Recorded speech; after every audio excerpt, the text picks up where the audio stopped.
Assalamualaikum warahmatullahi wabarakatuh. Salam sejahtera selalu dari kami. Perkenalkan, nama saya Depa Yusmita, NPM A1J022003, dan rekan saya Seni Agil, NPM A1J022013.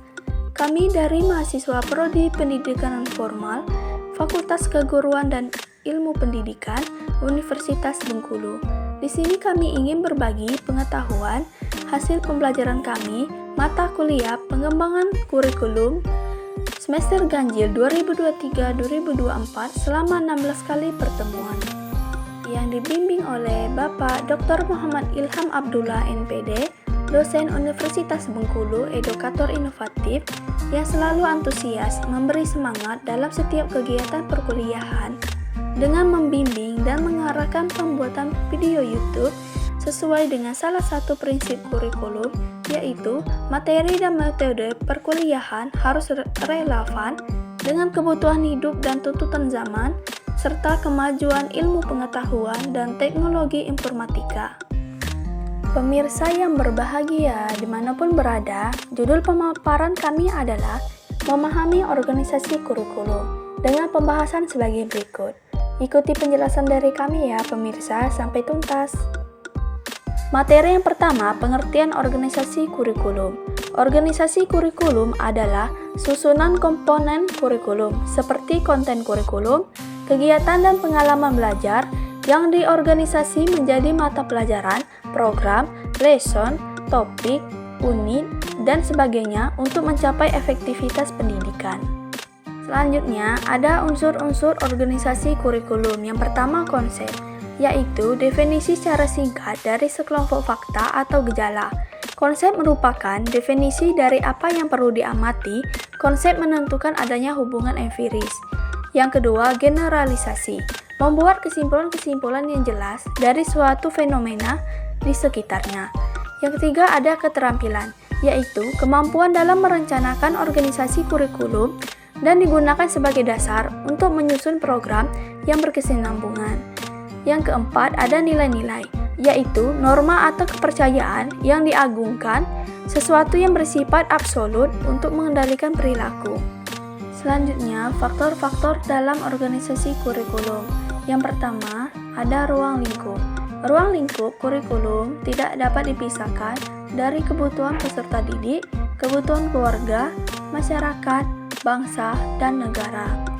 Ruang lingkup bahan pelajaran juga harus dengan visi, misi, dan tujuan pendidikan nasional, standar kompetensi lulusan, dan standar kompetensi mata pelajaran yang telah ditetapkan. Yang kedua, ada urutan. Faktor-faktor yang turut menentukan urutan bahan pelajaran antara lain, yang pertama kematangan anak, yang kedua latar belakang pengalaman atau pengetahuan, yang ketiga tingkat inteligensi, yang keempat minat, yang kelima kegunaan bahan, dan yang terakhir kesulitan bahan pelajaran. Dan yang faktor ketiga, kesinambungan.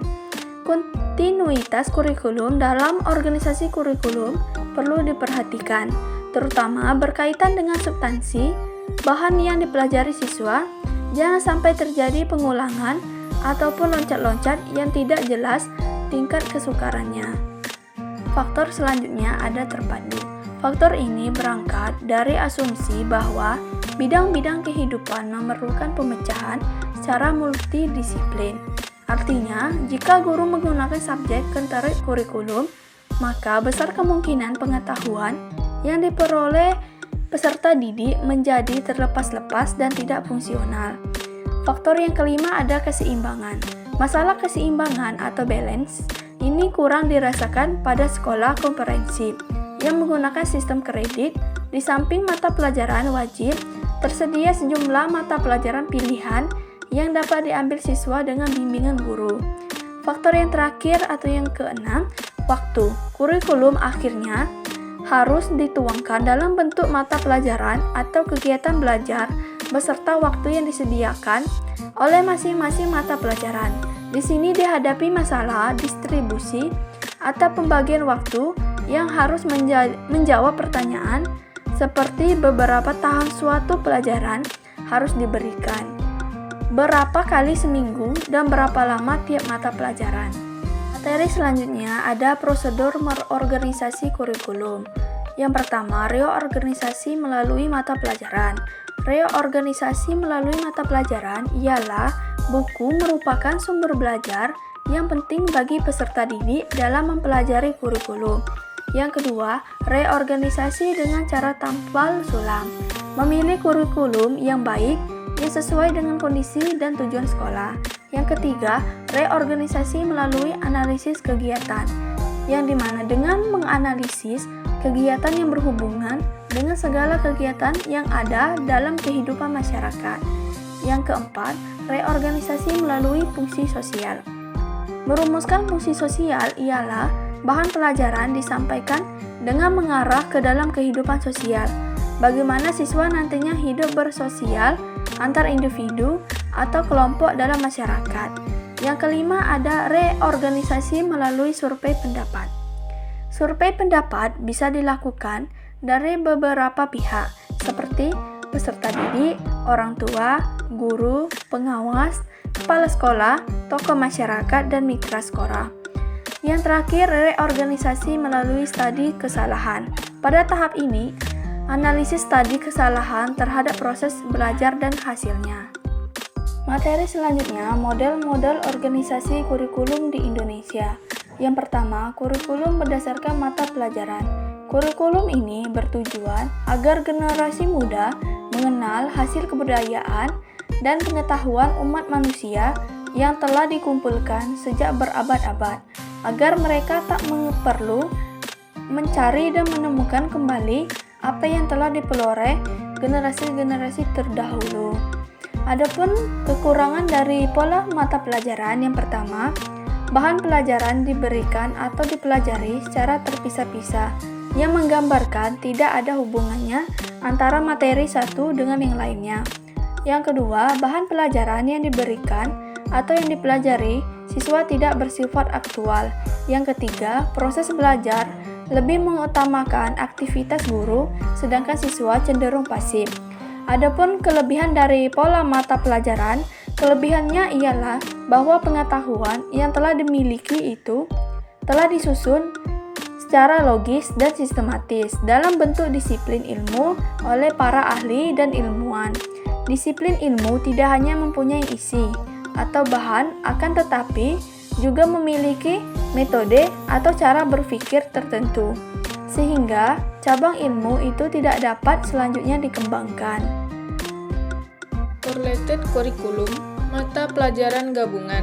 Pada correlated curriculum ini, mata pelajaran tidak disajikan secara terpisah-pisah, akan tetapi mata pelajaran yang memiliki kedekatan atau sejenis dikelompokkan sehingga menjadi suatu bidang studi broad flight. Kekurangan pola mata pelajaran gabungan. Yang pertama, bahan pelajaran yang diberikan kurang sistematis serta kurang begitu mendalam. Yang kedua, kurikulum ini kurang menggunakan bahan pelajaran yang aktual yang langsung berhubungan dengan kehidupan nyata siswa. Yang ketiga, kurikulum ini kurang memperhatikan bakat, minat, dan kebutuhan siswa. Kelebihan pola mata pelajaran gabungan. Yang pertama, bahan bersifat korelasi waktu sebatas beberapa mata pelajaran. Yang kedua, memberikan wawasan yang luas dalam lingkup atau bidang studi. Yang ketiga, menambah minat siswa berdasarkan korelasi mata pelajaran yang sejenis. Right file kurikulum cakupan luas. Hilda Taba dalam Zainal Arifin 2011 menegaskan agar tercapai gabungan yang nyata, maka perlu adanya integrating, trace, dan focusing centers berupa tujuan, prinsip-prinsip umum, teori atau masalah masyarakat, dan kehidupan yang dapat mewujudkan gabungan itu secara wajar. Ciri-ciri kurikulum. Yang pertama, kurikulum terdiri atas bidang studi yang merupakan perpaduan beberapa mata pelajaran yang serumpun dan memiliki ciri-ciri yang sama. Yang kedua, bahan pelajaran bertitik tolak pada suatu inti masalah, core subjek tertentu, kemudian dijabarkan menjadi pokok bahasan. Yang ketiga, bahan pelajaran disusun berdasarkan standar kompetensi dan kompetensi dasar yang telah ditetapkan. Integrated Curriculum. Kurikulum terpadu. Kurikulum terpadu adalah kurikulum yang menyajikan bahan pembelajaran secara unit dan keseluruhan tanpa mengadakan batas-batas satu pelajaran dengan yang lain. Kekurangan kurikulum yang pertama, ditinjau dari ujian akhir atau tes masuk yang uniform, maka kurikulum ini akan banyak menimbulkan keberatan. Yang kedua, kurikulum ini tidak memiliki urutan yang logis dan sistematis. Yang ketiga, diperlukan waktu yang banyak dan bervariasi sesuai dengan kebutuhan siswa maupun kelompok. Kelebihan kurikulum yang pertama, mempelajari bahan pelajaran melalui pemecahan masalah dengan cara memadukan beberapa mata pelajaran secara menyeluruh dalam menyelesaikan suatu topik atau permasalahan. Yang kedua, memberikan kesempatan pada siswa untuk belajar sesuai dengan bakat, minat, dan potensi yang dimilikinya secara individu. Kurikulum inti core kurikulum. Kurikulum inti merupakan bagian dari kurikulum terpadu integrated kurikulum.